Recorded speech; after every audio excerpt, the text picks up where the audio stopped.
On March 27, 2020, North Carolina Governor Roy Cooper issued a statewide executive stay-at-home order, effectively shuttering businesses and forcing North Carolinians to stay in their homes unless absolutely necessary to leave for survival purposes. The goal, of course, was to slow the spread of coronavirus from person to person, or to flatten the curve, as the CDC put it.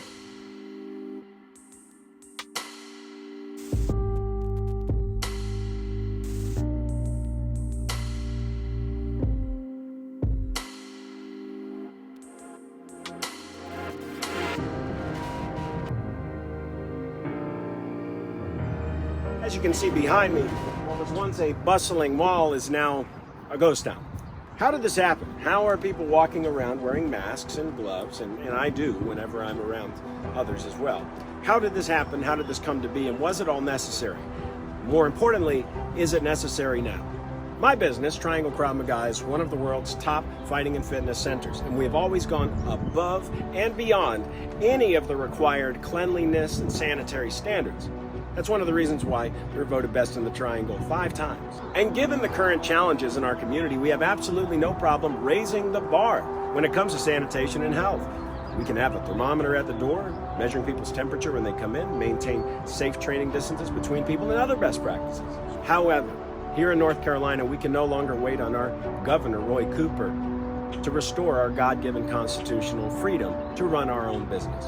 We must be allowed to exercise our constitutional rights to assemble, to contract business, to travel unimpeded, to worship. These are God-given rights. They are not given to us by the state and should not be taken away by them either. As of yesterday, there were only 5,000 estimated cases of coronavirus here in North Carolina. Yet, we have 630,000 North Carolinians applying for unemployment. They are out of a job. That means for every one coronavirus case in North Carolina, of which almost all are fully recovered or on the road to full recovery, 126 North Carolinians have lost their jobs. Careers are being destroyed. Families are being destroyed. Keep in mind that financial stress is one of the top reasons for divorce, suicide, depression, and all three of those things are on the rise. We need to flatten that curve immediately. Governor Roy Cooper has the power to do it today. Until he does so, the misery, the peril, the economic collapse will continue and exponentially increase in damage every single day. And for what? As of last week, the Imperial College, CDC, and several other of the experts on coronavirus have revised their original doomsday predictions of 2+ million people dying in the United States to a staggeringly low 60,000.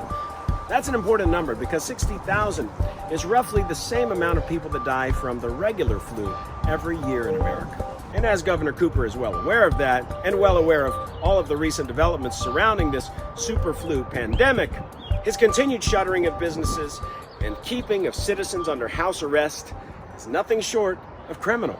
And I use the word advisedly, because continuing to crush North Carolina businesses spreads dissension, fear, depression, and even death. I've seen a faulty analogy on social media that's interesting. It says, now that COVID-19 has tapered off and is actually in decline in North Carolina, people who say that we need to reopen the state are like a person who jumped out of a plane, deployed their parachute, it carried them 100 feet down, and then said, oh, it broke my fall, I no longer need it, and then jump out of their parachute to their death. I think a better analogy is this.